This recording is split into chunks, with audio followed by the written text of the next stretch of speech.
விருதுநகர் மாவட்டம் சாத்தூர் அருகே பட்டாசு ஆலை வெடி விபத்தில் 3 பேர் உயிரிழந்திருக்கிறார்கள். அண்மை செய்தியாக பார்த்து வருகிறோம். விருதுநகர் மாவட்டத்தில் பட்டாசு ஆலை வெடி விபத்து என்பது இன்னும் தொடர்ந்து கொண்டே இருக்கிறது. விவரங்களோடு செய்தியாளர் மணிகண்டன் இணைந்திருக்கிறார். மணிகண்டன், விருதுநகர் மாவட்டத்தில் பட்டாசு ஆலை வெடி விபத்து அப்படிங்கிறது தொடர்ச்சியா நடந்துட்டு இருக்கு. இப்ப மீண்டும் ஒரு பட்டாசு ஆலையில வெடி விபத்து ஏற்பட்டிருக்கு. அதுல 3 பேர் உயிரிழந்திருக்கிறாங்க. இந்த விபத்துக்கான காரணம் என்ன? அங்க என்ன நடந்தது? வணக்கம் ஆனந்தி. விருதுநகர் மாவட்டம் சாத்தூர் அருகே உள்ள பந்துவார்பட்டியில் தனியார் பட்டாசு ஆலை செயல்பட்டு வருகிறது. இது வந்து சாத்தூர் அருகே உள்ள சகாதேவன் என்பவருக்கு சொந்தமான பட்டாசு ஆலை. இன்று வழக்கம் போல் தொழிலாளர்கள் பட்டாசு தயாரிப்பான பணிகளை முன்னேற்பாடு பணிகள் சரியா போயிருக்காங்க. அப்ப எதிர்பாராத விதமா பட்டாசுகள் உராய்வு ஏற்பட்டு விபத்து ஏற்பட்டிருக்கு. இதுல 3 அறைகள் தரைமட்டமா இருந்து விழுந்திருக்கு. இதுல 3 தொழிலாளர்கள் உயிரிழந்திருக்காங்க. அவர்கள் முதல்கட்ட தகவல் வெளியாகி உள்ளது. மற்றும் மேலும் இது குறித்து தீயணைப்புத் துறையினர் மற்றும் வருவாய்த்துறை அதிகாரிகள் தீவிர விசாரணை பண்ணிக்கிட்டு இருக்காங்க. இதனால அந்த பகுதி பெரும் சோகமாக காட்சியில் இருக்குது. ஆனந்தி, மணிகண்டன், தற்போது வரைக்கும் 3 பேர் உயிரிழந்திருக்கிறதாக சொல்றீங்க.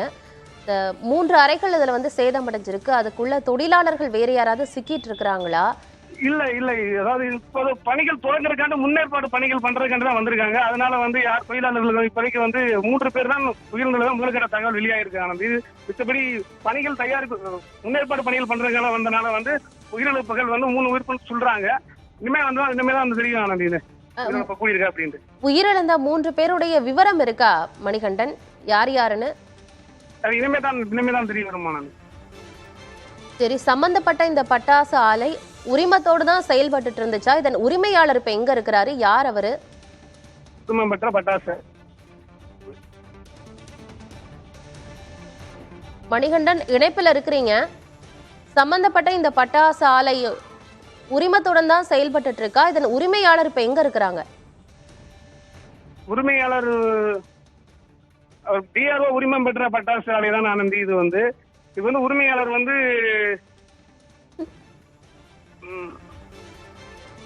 அவரை பத்தி முழு தகவல் தெரியவில்லை. போலீசார் விசாரணை பண்ணிக்கிட்டு இருக்காங்க. மணிகண்டன், தகவல் சொல்லிருக்காங்க ஆனந்தி. சம்பந்தப்பட்ட பட்டாசு ஆலை எங்க செயல்பட்டு இருக்கு? அதனுடைய உரிமையாளர் யாரு? இது உரிமத்துடன் தான் செயல்பட்டு இருக்கா என்பது போன்ற விவரங்களை சேகரிங்க. தற்போதைய தகவல்களை வழங்கியமைக்கு நன்றி மணிகண்டன். விருதுநகர் மாவட்டம் பந்துவார்பட்டி அருகே இருக்கும் பட்டாசு ஆலையில் வெடி விபத்து ஏற்பட்டிருக்கிறது. இந்த பட்டாசு ஆலையின் விபத்தில் 3 அறைகள் சேதமடைந்திருக்கின்றன. மீட்பு பணிகள் தொடர்ச்சியாக நடந்துட்டு இருக்கு. தற்போது வரைக்கும் 3 பேர் உயிரிழந்திருப்பதாக தகவல்கள் நமக்கு கிடைத்திருக்கிறது. நமது செய்தியாளரும் களத்திலிருந்து தகவல்களை தொடர்ச்சியாக வழங்கி வருகிறார். நிகழ்விடத்தில் வருவாய் மற்றும் தீயணைப்பு துறையினர், காவல்துறையினர் உள்ளிட்டோர் மீட்பு பணிகளில் ஈடுபட்டு இருக்காங்க. விபத்துக்கான காரணம் என்ன என்பதை அறிய முயற்சியிலையும் காவல்துறையினர் ஈடுபட்டிருக்கிறார்கள். தகவல்களோடு செய்தியாளர் பிரசன்னா இணைகிறார். பிரசன்னா, பட்டாசு ஆலை வெடி விபத்துல 3 பேர் உயிரிழந்திருக்கிறாங்க. அவர்களுடைய விவரம் யார் யாரு நமக்கு தெரிய வந்திருக்கா? என்ன விவரம் பிரசன்னா? அதாவது விருதுநகர் மாவட்டம் சாத்தூர் அருகே பந்துவார்பட்டி பட்டாசு ஆலையில் காலை தற்போது ஊழியர்கள் உள்ளே பணியை ஆரம்பிக்கும் பொழுதே இந்த கோர சம்பவமானது நடைபெற்றிருக்கின்றன. இந்த பட்டாசு வெடி விபத்தில் 3 அறைகள் முற்றிலும் சேதமடைந்திருக்கின்றன. இதுவரை 3 பேர் பலியாகி இருப்பதாக காவல்துறை தரப்பில் முதல்கட்டமாக கூறியிருக்கிறார்கள். சம்பவத்திற்கு தீயணைப்பு வீரர்களும் அதே போல் அங்கு வருவாய்த்துறையினரும் உள்ளே சென்றிருக்கிறார்கள். தற்பொழுது பட்டாசு விபத்திற்குண்டான பிரதான காரணம் என்ன என்பது குறித்து கண்டறிவதற்கான பணியில் தற்போது காவல்துறையினர் ஈடுபட்டு வருகிறார்கள்.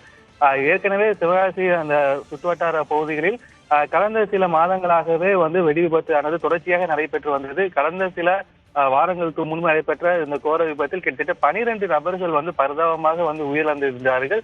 இன்னும் பலர் மருத்துவமனையில் சிகிச்சைக்காக அனுமதிக்கப்பட்டிருக்கக்கூடிய சூழலில் இன்று மீண்டும் அந்த பட்டாசு ஆலையிலிருந்து வெடி விபத்தானது ஏற்பட்டிருப்பது அந்த பகுதி மக்களிடையே மிகுந்த ஒரு சோகத்தை ஏற்பட்டிருக்கின்றன.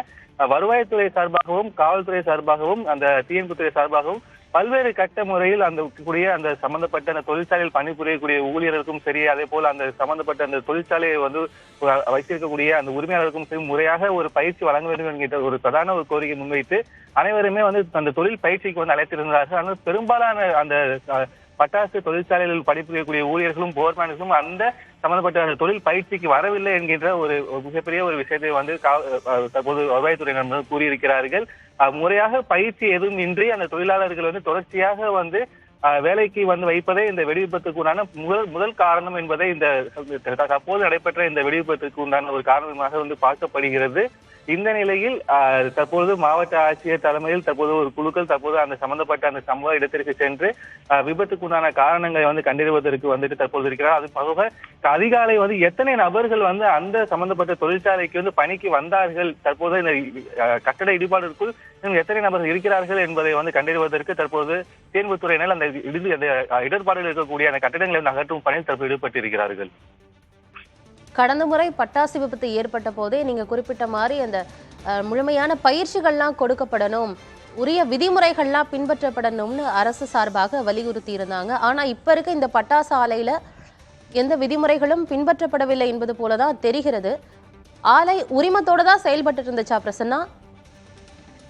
அதாவது ஒவ்வொரு முறையும் பட்டாசு ஆலை உரிமையாளர்கள் அந்த சம்பந்தப்பட்ட பட்டாசு ஆலையில் இங்கே எத்தனை நபர்கள் வந்து தொழில் வேலை பார்த்து வருகிறார்கள், இதனுடைய உரிமை காலம் வந்து எத்தனை ஆண்டு காலம் இருக்கின்றன, அந்த உரிமம் எண் என்பது குறித்து எழுதி வைக்க வேண்டும். அந்த மாதிரியான எந்த விதமான தகவலும் மேற்கண்ட இந்த வெடிவிபத்து நடைபெற்ற பட்டாசு ஆலையில் எழுதி வைக்கப்பட்டிருப்பதாக தெரியவில்லை என்கின்ற விஷயத்தை தான் காவல்துறையினர் தற்போது நம்மிடம் வந்து தெரிவித்திருக்கிறார்கள்.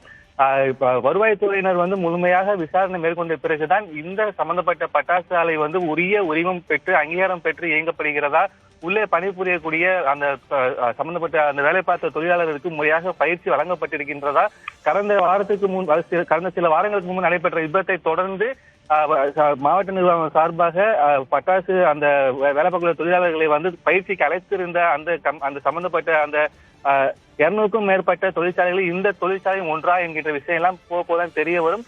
தற்சமயம் வரை 3 பேர் வந்து உயிரிழந்திருக்கிறார்கள். வருவாய்த்துறை சார்பாக இந்த ஆலை வந்து முறையாக உரிமம் பெற்றிருக்கிறதா என்பதை வந்து கண்டறிய விசாரணை அமைக்கப்பட்டிருக்கின்றன. இடர்பாடுகளுக்குள் அது கட்டட இடர்பாடுக்குள் சிக்கியிருக்கக்கூடிய நபர்களை மீட்பதற்கான பணியில் தற்போது தீர்ப்புத்துறை வீரர்கள் முழுமையாக ஈடுபட்டிருக்கிறார்கள். பட்டாசு ஆலை வெடி விபத்துகளுக்கு உரிய நிரந்தர தீர்வு வேணும். மேலும் இந்த பட்டாசு ஆலை உரிமையாளர்கள் உரிய விதிமுறைகள் உரிய பயிற்சிகளோடு தொழிலாளர்களை பணியில அமர்த்தணும் அப்படிங்கிறது முக்கியம். தற்போதைய தகவல்களை வழங்கியமைக்கு நன்றி பிரசன்னா.